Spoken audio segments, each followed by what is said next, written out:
Kamusta mga bro? This is your bro Romel here in Korea. Welcome to my vlog.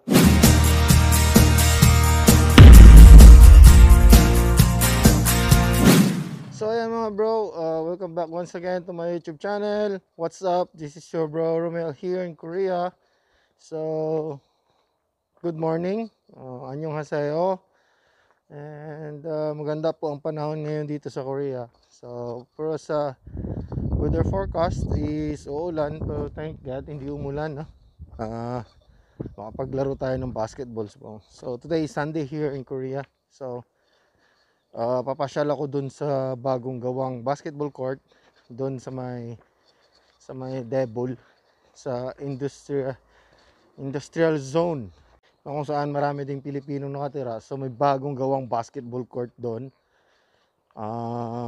Pupuntahan ko at i-share ko kung paano pinopromote ng bansa na ang basketball ay hindi nila pangunahing sports, kasi ang pangunahing sports nila rito is football or soccer. So tara mga bro, let's go!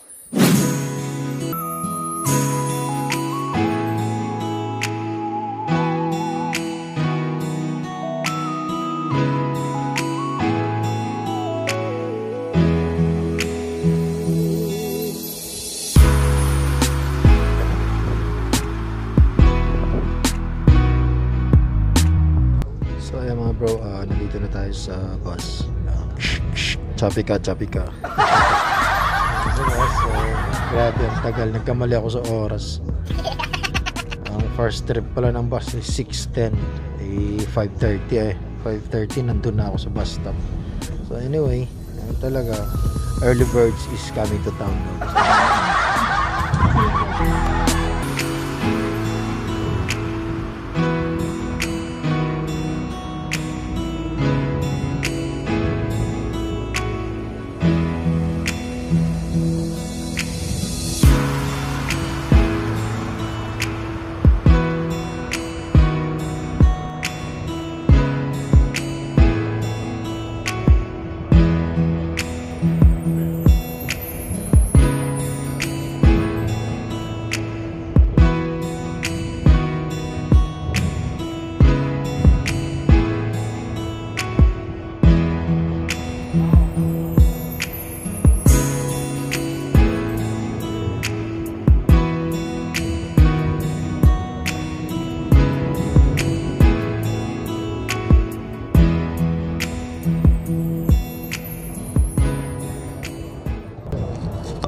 So mga bro, malapit na po tayo. Ang ganda ng sikat ng araw ngayon. So medyo hindi na yan malamig mamaya pag-umpisa na tayong mag-dribble. Ayos. Excited na ako makita yung bagong court.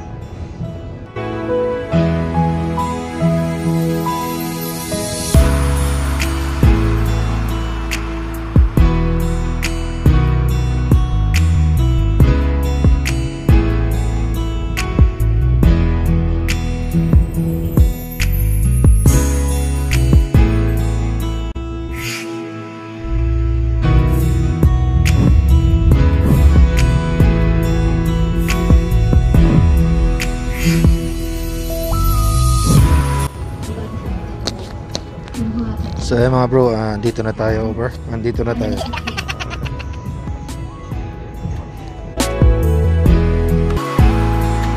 So ayan mga bro, andito na tayo. Nakababa na ako ng bus.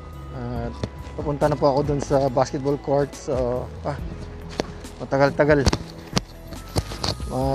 din ang paghihintay ko. Nagkamali kasi ako ng oras eh. So hindi kasi ako sanay na sumakay sa bus. Hindi ko pala nahulaan kung anong tamang first trip ng bus. So kasi usually nagbabike ako eh.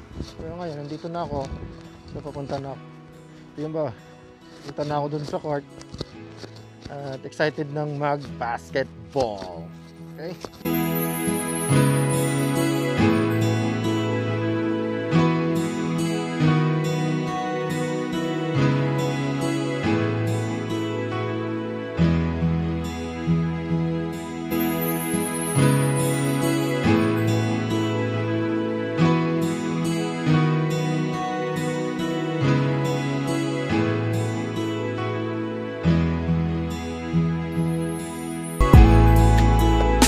So ayan mga bro, grabe, napakaganda po ng lugar na ito, na bagong gawang basketball court dito sa Devil.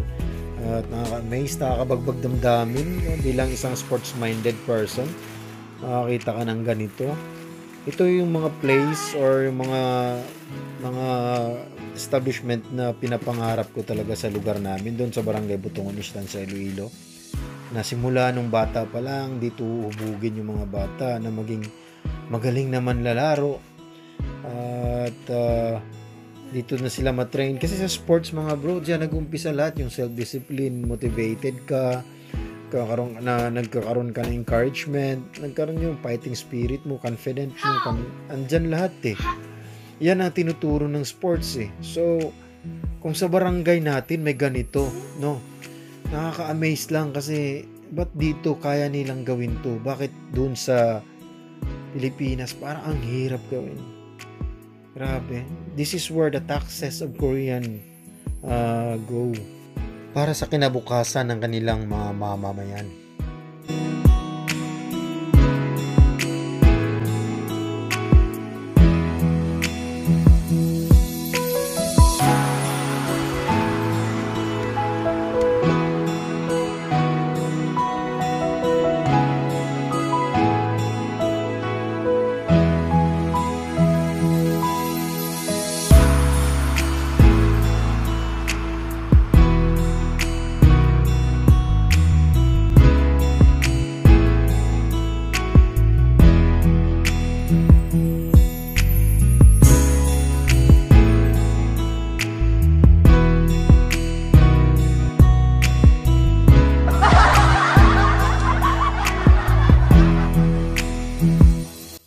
Salamat din kina paring Joey at saka kay paring Danny or Mitik Barcenas, no? Na nakasama ko ng Sunday morning na naglaro-laro ng konti, shooting lang kasi